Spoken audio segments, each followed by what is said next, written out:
Olá, esse é o nosso terceiro vídeo da assíncrona do dia 24, tá? Saiu um pouco atrasado, aí eu peço desculpas. Vamos dar continuidade ao estudo dos rios, né? Então hoje nós vamos falar sobre os grandes rios, certo? Então, me baseei naquele livro do Tundizi, né? Mas o Esteves também tem bastante coisa. E ele relata ali vários estudos limnologicos de funcionamento, ecologia dos rios, mencionando os grandes rios do mundo estudados, certo? Mas ele salienta um aspecto interessante, que em relação aos pequenos rios, aos riachos, né, há muito mais estudos dos pequenos rios, né? Esses estudos de pequenos rios e riachos predominam em relação aos grandes rios, né?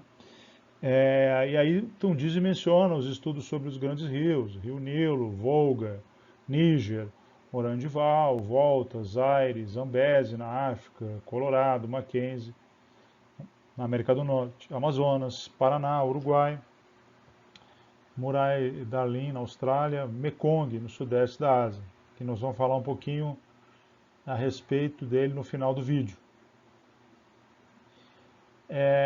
Em relação aos estudos do Rio Nilo, né, que é um rio geologicamente antigo, né, e os estudos ali que o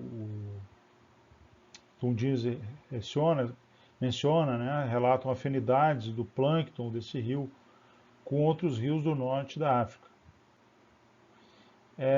Ele comenta também que a ictiofauna do Nilo apresenta poucas espécies,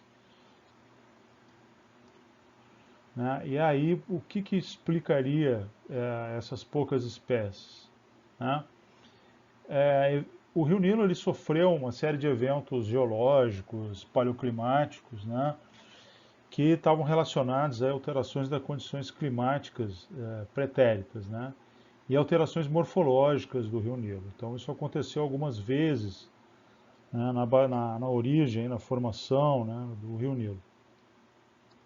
Bom, alguns autores, né, como primeiramente Lowe e McConnell, eles perceberam, né, fizeram essa relação aí da geologia para da paleoclimatologia, que isso explica, isso influenciou, né, essa questão toda do Nilo ter um número pequeno de espécies de peixes. Então eles trazem essa questão quanto maior a estabilidade hidrológica do rio durante um longo tempo, maior a endemicidade, quer dizer, maior o número de espécies endêmicas, né? Isso é em contraposição à situação, né, comparando o Nilo com a bacia amazônica, que tem uma enorme quantidade de espécies endêmicas, tá? Algo comparado como da região do Sudeste Asiático, né? Por quê? Porque o bacia amazônica teve, né, uma estabilidade hidrológica, né, muito maior do que o Rio Nilo. Bom, aí surge a questão que o texto comenta da teoria de pulso de inundação nos grandes rios. O que é isso? Isso está relacionado à sazonalidade, né? Por exemplo, aos momentos de cheia e aos momentos de estiagem que os grandes rios atravessam, né, em função aí da variação sazonal, climática, né? Tem o período de cheia na bacia amazônica, né, que enchem-se os rios, os igapós, e essa água adentra a floresta, né? Aí é um momento de grande dispersão, né? Dispersão de plâncton, dispersão de peixes, de sementes, enfim, de organismos que habitam, né, os rios e pum, vão praticamente adentrar as florestas, né? Vão estar inundadas. Tá? Isso acontece muito no Pantanal, né? Na bacia do São Francisco também tem uma planície de inundação, tá? E aí essa foto aí, retirada do site aquele do Limino News, né? Vale a pena dar uma conferida. É a marcha do rio Trombetas, do Pará, bacia amazônica, nos períodos de águas altas e águas baixas, tá? Então é o pulsação, né? O pulso da inundação, né? Então é pulsação, uma coisa que, né, expande e retrai, certo? A ideia, comparando aí, fazendo uma analogia com o sistema circulatório sanguíneo, tá? Então, a influência dos pulsos, né, de inundação das várzeas e no rio é muito grande e tem uma influência quantitativa no ciclo de nutrientes e na reprodução de peixes e na migração na bacia amazônica, tá? Porque aí o que acontece? A química da água, né, vai sofrer uma influência, né, esses nutrientes vão se dispersar, né, digamos assim, vão também sair de uma parte do rio e vão é, adentrar, né, a região a área da floresta, né, e aí os compostos químicos que estão na floresta depois vão para o curso principal do rio, né, e vice-versa. Então tem uma movimentação aí de matéria, energia relacionadas com o movimento de água nesse ciclo aí de pulsação. E é um movimento que está associado também ao ciclo de reprodução, né, por exemplo, dos peixes e das plantas, né, e dos organismos, né? Então a água é um sinalizador aí para evento reprodutivo, tá? O Ramon Margalef, um grande ecólogo, já falecido, então ele menciona, né, que os grandes rios são áreas de extrema importância evolutiva, uma vez que esses sistemas são centros ativos de evolução, promovendo a biodiversidade com o dinamismo de suas características físico-químicas, hidrológicas e geomorfológicas. Tá? Muito interessante essa ideia.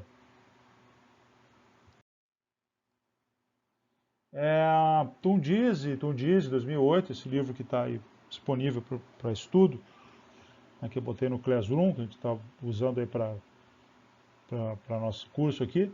Então eles citam vários estudos sobre os grandes rios da América do Sul. Tá?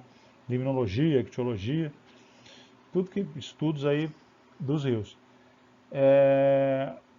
Lá pelas tantas ele comenta que o rio Uruguai, baseado nos artigos, nos estudos, ele difere fundamentalmente do rio Paraná pela relativa ausência de áreas alagadas e alta dependência de material alóctone do rio Paraná.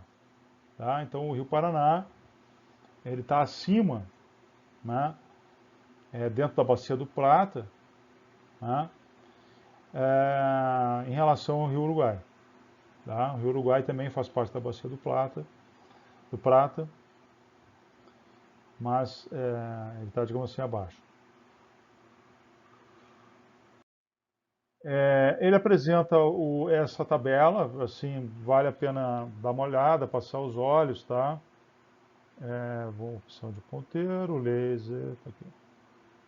Comparando aqui as principais bacias aqui da América do Sul, Amazonas, Paraná, Orinoco, São Francisco, Madalena e Uruguai, né, relacionando área, descarga metros por segundo, metros cúbicos por segundo, a área multiplicada por 10 vezes 3 quilômetros quadrados, o comprimento em quilômetros, escoamento superficial em litros por segundo por quilômetro ao quadrado, e o STD por TTM, que é sólido total suspenso por taxa de transporte em massa.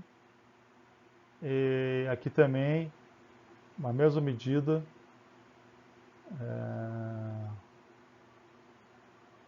por, é, por outros autores. Tá. Bom, mostrando aqui a enorme quantidade de descarga do rio área também, comprimento, e a quantidade enorme também de escoamento. Tá? Só título de comparação, depois dei uma pausa no vídeo, dei uma passada de olhos aí, mas título de curiosidade. E aqui também, outra características e dos principais rios quanto à descarga e drenagem, tá? Mostrando aqui, pegando os principais rios de floresta úmida tropical. Amazonas, o Zaire e o Mekong, de temperado úmido subtropical. O Queno, o Paraná e o Uruguai, moderadamente seco, todos os climas, hein? Mississippi, Mackenzie, Níger e Volga, e o rio de deserto, Rio Colorado, Nilo, Murray Darling, Orangeval. Então também dei uma passada de olhos só em termos de curiosidade. Né? E aqui uma tabela que ele relaciona as concentrações de nitrito e fosfato em grandes rios, né, do Amazonas e outros rios do mundo, e colocando aqui a fonte, né, de estudo. Então ele fez uma compilação desses estudos e montou essa tabela aí a título de referência e curiosidade, quem quiser saber um pouquinho mais aí sobre a química da água, nitrito e fosfato, dê uma olhadinha. Bom, e qual a importância econômica dos grandes rios? Bom, eles são fundamentais, né? Primeiro pela questão de fornecer água para consumo, tá? Então, geralmente os grandes rios aí vão drenar áreas que vão ter grandes cidades, tá? Cidades aí antigas, né? Capitais, enfim. Pensou em grande rio, por perto aí vai ter grandes cidades. Então, eles têm uma grande importância econômica, ecológica e social. Tá? Então, água para consumo industrial, né, enfim, a questão ecológica, né, relacionado aí à vida, biodiversidade, e uma questão social, né, histórica até social também, né, do significado do rio na vida das pessoas. Tá? Bom, os rios, de qualquer forma, eles são ecossistemas de alta biodiversidade e fontes de alimentação para milhões, né, de pessoas. E eles também servem de transporte por meio de navegação e estimulam as economias local e regional. Então, como havia mencionado antes, o rio Mekong, vamos falar um pouquinho sobre ele. No Sudeste Asiático, aqui é o mapa da direita, mostra a localização dele, né? Então ele é um rio que nasce lá, praticamente no coração da China, né? E aí ele desce, digamos assim, né? Passando pelo Laos, né? Tailândia, certo? Até chegar no mar da China, aqui no Golfo da Tailândia, né? No Sudeste Asiático. Um enorme de um rio. Ele tem uma importância muito grande. Tá? Aí estão as maiores hidrelétricas do mundo, a questão de pesca também, né? População que depende aí da pesca, né? Uma fonte de proteína. Bom, um trabalho meio antigo aqui de Pantulo, 86, ele fala em 500 mil toneladas de peixe que eram pescadas anualmente, tá? Contribuindo com 225 milhões de dólares anuais para a economia. Tá? Então, além do mapa, aí nós temos cenas, né, de trabalhadores, de pescadores artesanais, né, da região, né, com o pescado do rio Mekong. Essa matéria do qual eu tirei essa foto, né, ela é de um link, de um site do WWF, que fala do impacto, né, das grandes hidrelétricas, né, nos peixes e nos pescadores. Tá? Então, a próxima parte aí da disciplina, que a gente vai abordar questão de reservatórios, nós vamos comentar um pouco a respeito disso. Então, continuando, né? Então, o Mekong ele é interessante porque ele também abriga as maiores espécies de peixe água-doce. Por exemplo, a maior raia de água-doce, né? Ela vive lá, em Mantura Chauafraia. Em Mantura Chauafraia, né? Olha o tamanho dela aqui. O pescador capturou ela aqui, segurando na cauda. E olha aqui, o laço, a corda passa por dentro do espiráculo aqui, né, da câmara branquial. Tem duas espécies aí de bagre gigante, né? Um deles, o primeiro é o bagre gigante do Mekong, o Pangacianodon gigas. Pangacianodon gigas, aí é uma foto, né? Esse aqui é um documento, dois pescadores, né, do lado do bagrão. Uma foto aí retirada de um documento produzido pela WWF, né, preocupada aí com o status de conservação, né, as ameaças que esses peixes estão sofrendo, estão desaparecendo, a verdade é essa. Outro, o Giant Dog Eating, né, Giant Dog Eating. O gigante comedor de cachorro, né, o peixe-gato, o gigante peixe-gato comedor de cachorro. Pangasius sanitovongsae. Tá?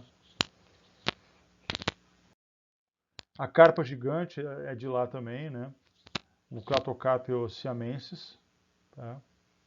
Aqui. Então são essas 4 maiores espécies aí que tem, né, no rio Mekong. E para finalizar, então os peixes superam aí entre 40% a 60% da proteína animal da população. Bom, a pesca do Amazonas também movimenta cerca de 90 milhões de dólares por ano e mantém cerca de 200 mil pessoas que trabalham em função disso e consomem. E os grandes rios da América do Sul têm grande importância do ponto de vista econômico, né? Então ali é fonte de proteína, irrigação, navegação, recreação e pesca esportiva. Então, muito obrigado por assistir o vídeo, tá?